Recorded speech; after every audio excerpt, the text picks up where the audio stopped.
Hey, happy Monday. It has been a day. Look at me. I got weird lights on me because I've got Buddy over here lit up. You know, Buddy lights up at night. Unlike me, look. Buddy has a light inside. And that's fitting for Buddy, I think.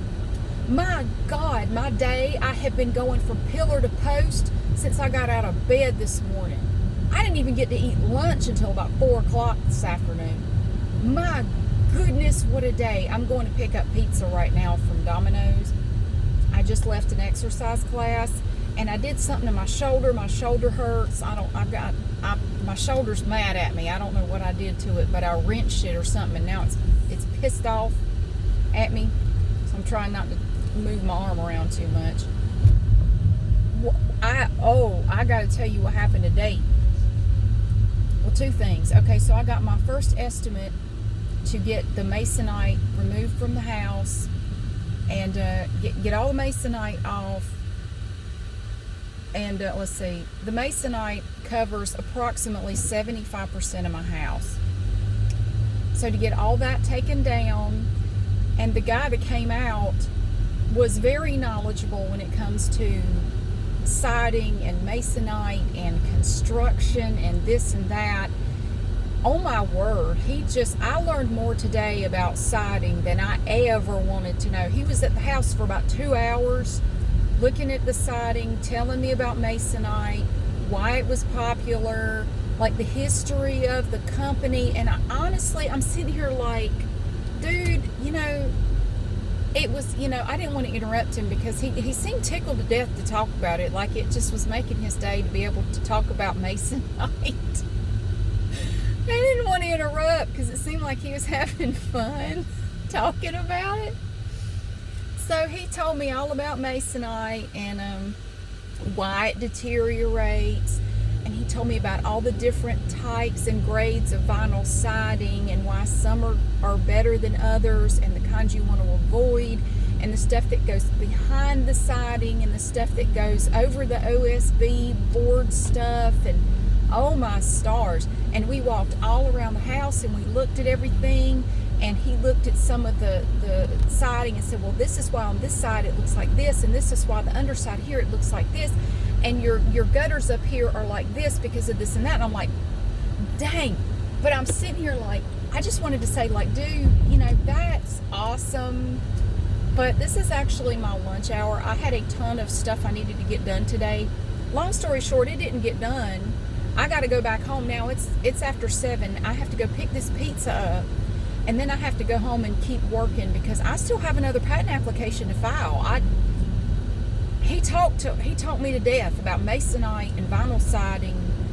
And did you know, I learned something interesting. This is weird. I did not know this. I don't know if it's just a statewide thing or not, but in order to call something vinyl siding, it only has to be, I think it was something like 12% vinyl. The rest of it can be made of just whatever. A minimum of 12%. I think I almost passed the Domino's. I was running my mouth. I remembered to stop at this. This is a weird little shopping center right here.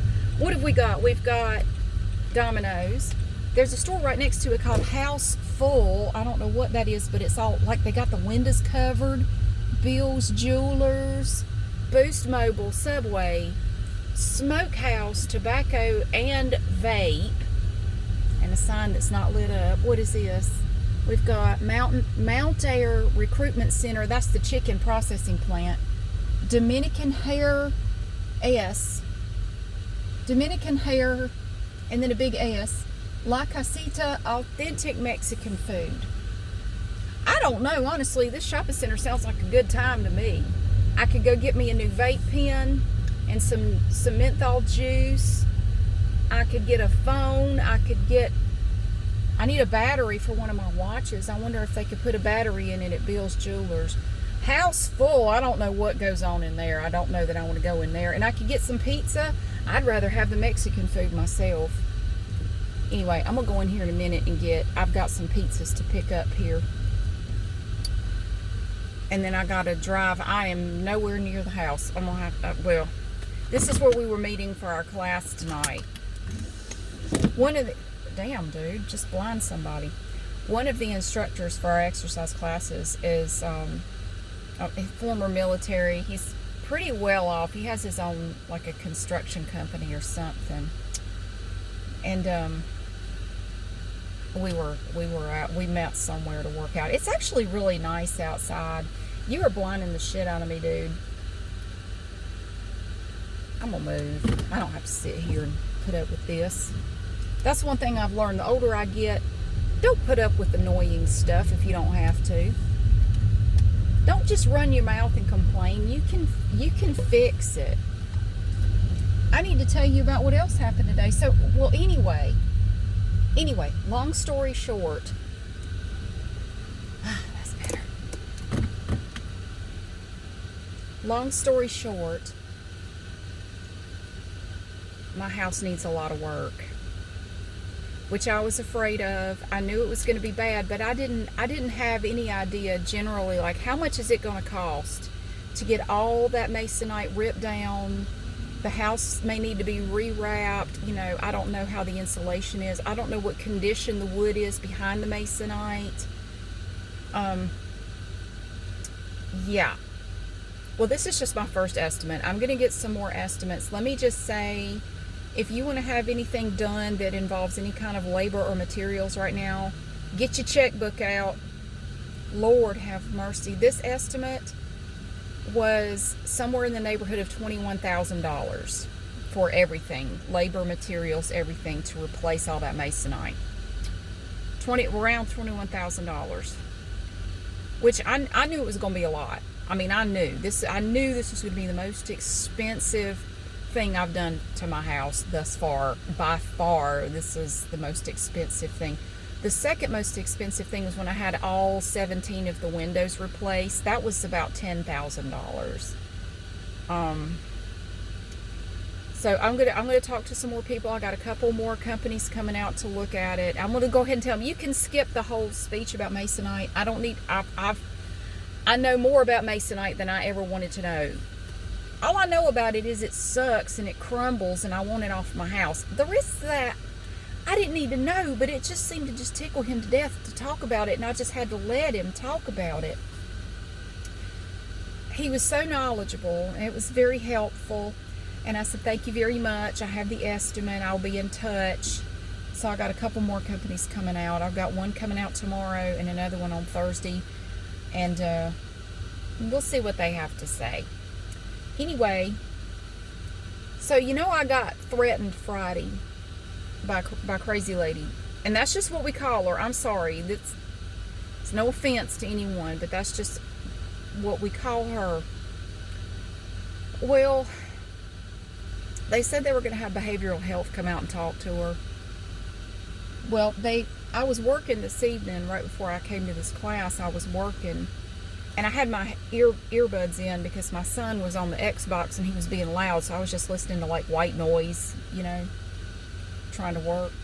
And a police officer came and knocked on my door, and my son opened the door, and I said, who is it? And I see a cop like waving. I'm like, oh shoot, hang on a second. So I came to the door, and he was with behavioral health, but they have a badge, like a police badge, but I think it's like part of the police or something, but it's behavioral services or something. Anyway, they want to talk to the lady, and I said, well, sometimes she's gone for several days, and I think she's been gone. I don't think she was home all weekend. I didn't see her vehicle. I didn't hear her or see her all weekend. And they said, we would like to talk to her because with everything going on, because apparently she didn't just threaten me. There was some incident with somebody in another part of town. Like, it was her. She went somewhere else and something happened. I don't know the details, but apparently she is a cause for concern for more than just me. So they want to talk to her about whatever incident happened. I think it must have been over the weekend, and what she said to me and all that good stuff. So I'm trying to read. There's a neon sign on the Smokehouse Tobacco and Vape, and it looks like Krakatoa. And I'm curious, like, I want to go in there and like, what? Oh, apparently they have CBD oil as well. This places always have CBD oil.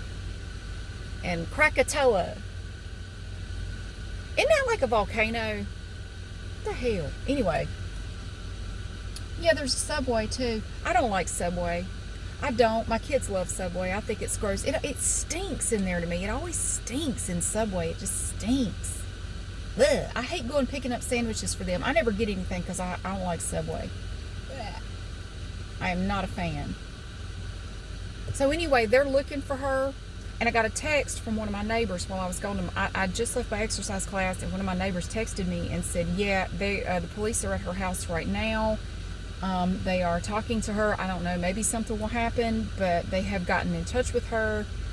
So several of y'all commented, you need to Baker Act her. She's been Baker Acted before. I mean, the Baker Act, but that's not a magic wand. Baker Act doesn't fix everything. She has been involuntarily committed before, but that's not permanent. She's not done anything to warrant a permanent, detention anywhere. So she's been Baker Acted before. Yeah, we're well aware of that option, but she's been Baker Acted before. I don't know what they're going to do this time. I don't know.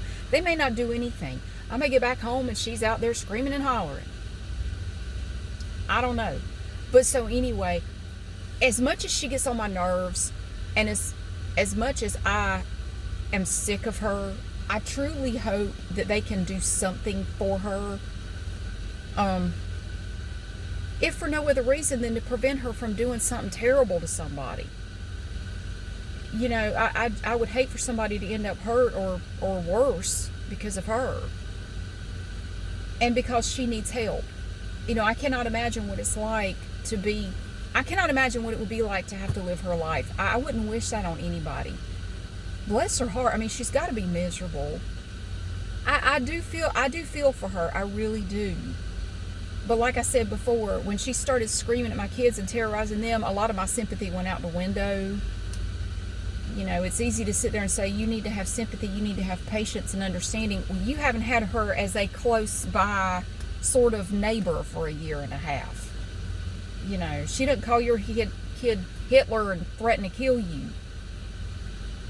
I don't know, I'm just kind of over it. I want her to get the help she needs, but I also want her to go the hell away. I want her to just go far away because I don't know. I hope they can help her, but they can only do what the law allows them to do. So anyway, it's a start. So maybe with that we're getting somewhere, and with my Masonite, maybe I'm going to get somewhere with that. Well, regardless, I'm going to get it taken down and replaced. Yes, somebody's going to do it. I just have to decide who. So I'll make that decision after I talk to the other folks, and we will get that ball rolling. So anyway, I'm going to go pick up pizza and go home and feed my kids and get back to work. And God knows what time I'm going to get done. I did get all the angel tree presents dropped off first thing this morning, and they were so happy. They were just tickled. They said, "Oh my goodness." And it was cool to see all the other presents that people had left. There are kids that are getting bicycles. I saw several bikes and all the presents. Now the angel tree, all the angels were gone. And I said, where, what happened to all the angels that were left on the tree? And I was told that the Toys for Tots people came and took the information for the remaining angels, and they're going to do something for those that are left. So they are going to get something, but I'm thinking about next year. I thought about, because a lot of people have asked if they can help. Honestly, the best thing you can do is try to find something in your area and help somebody where you are. I think that will be awesome. But if not, maybe I'll set up on Amazon like a wish list for some of their stuff, or I can ask people to give to my Patreon, and that money can go to it. We'll work it out. We got plenty of time before that comes. But I want to try to do more next year. I really do. I did go a little overboard for the girls, but I don't care. I want them to have just the best Christmas. I want them to have an awesome Christmas. And I really hope they like everything. But yeah, next year we're going to see if we can help even more kids, more than 2. Maybe we could do like 3 or 4 next year. God, that would be awesome. So yeah, I got all the presents in the car. They all fit, and I got them all in there. And I just kept coming with presents, and they're like, "Oh my God, you got more?" Wow, they thought it was really cool. It was so exciting. I thoroughly enjoyed it. So yeah, next year we're going to see if we can do even more. And I'm going to encourage people to do things in their own areas for kids, in their area. But if you can't do that or you don't want to do that, I'll try to set something up like an Amazon wish list for the presents, or, they can contribute to my Patreon or something like that. But we'll work it out. We have plenty of time to do that. So I hope you have a fantastic day or night or whatever it is. And my kids are sitting home like, where's our dang pizza? So I'm going to go over there and get it. I'd rather go to La Casita, authentic Mexican food. God, man, I haven't had Mexican food forever. I want some so bad. Maybe I'll do that one night this week. That would be good. Anyway, I hope you have a great day or night, and I will see you again really soon.